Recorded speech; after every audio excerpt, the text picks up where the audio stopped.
তাহাজ্জুদ রাতের রহস্য কোরআনের আলোকে অদৃশ্য বরকত। আসসালামু আলাইকুম ওয়ারাহমাতুল্লাহ। প্রিয় দর্শক, আপনি কি পৃথিবীতে থাকতে জান্নাতের হকদার হতে চান? আপনি কি চান দুনিয়াতে থাকতেই আপনার চেহারা একটা নূরের সৌন্দর্য প্রকাশ পাক? যদি আপনি মনে মনে কামনা করেন আপনার অন্তর আলোকিত হোক, বাহ্যিক সৌন্দর্য বৃদ্ধি পাক, আল্লাহর নৈকট্য লাভের বিশেষ সুযোগ লাভ করেন, তাহলে আজকের আলোচনাটি অত্যন্ত মনোযোগ দিয়ে শুনুন। কারণ আজ আমরা আল্লাহর প্রিয় হওয়ার এক বিশেষ আমল নিয়ে আলোচনা করতে চাই। সেই আমলের জন্য শীতকাল হলো শ্রেষ্ঠ সময়। তাহলে চলুন দেরি না করে শুরু করা যাক। দর্শক, কিয়ামুল লাইল রাতের নামাজ অর্থাৎ তাহাজ্জুদ কোরআনের আলোকে এক বিশেষ ইবাদাত, যা আল্লাহর নৈকট্য দান করে, আত্মশুদ্ধি ও বরকত নিয়ে আসে, পাপমোচন করে এবং অদৃশ্য বিপদ থেকে রক্ষা করে।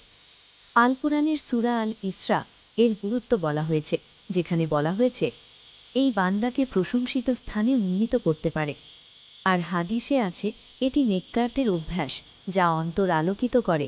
ইবাদতের মাধ্যমে গভীর রাতে আল্লাহর কাছে আত্মসমর্পণের মাধ্যমে বান্দা মানসিক প্রশান্তি ও আধ্যাত্মিক শক্তি লাভ করেন, যা তার জীবনে কল্যাণ ও রহমত বর্ষণ করে। এক রাতের ঘটনা। আমাদের আম্মাজান আয়েশা রাদিয়াল্লাহু আনহা দুই জাহানের সরদার হজরত রসুলুল্লাহ সাল্লাল্লাহু আলাইহি ওয়াসাল্লামকে উদ্দেশ্য করে বলেছিলেন, আপনি এত কষ্ট করছেন, অথচ আপনার পূর্বাপর সমস্ত গুনাহ ক্ষমা করে দেওয়া হয়েছে। রাত জেগে দাঁড়িয়ে নামাজ পড়তে পড়তে তার পা মুবারক ফুলে যেত।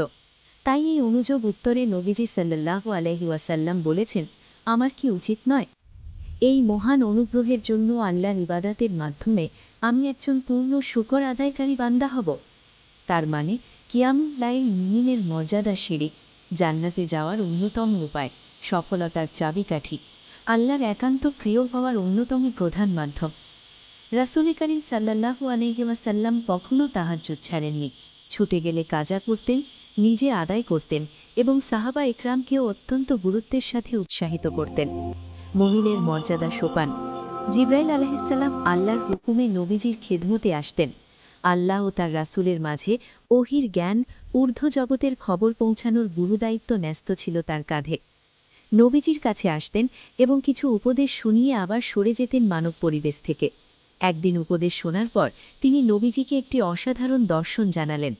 এই মোহাম্মদ, মুমিনের মর্যাদা কিয়ামুল লাইল ও বিভিন্ন বন্দিগির মধ্যে, আর তার সম্মান মানুষ থেকে অমুখাপেক্ষীর তার মধ্যে। ফরজ নামাজের পরেই যা স্থান।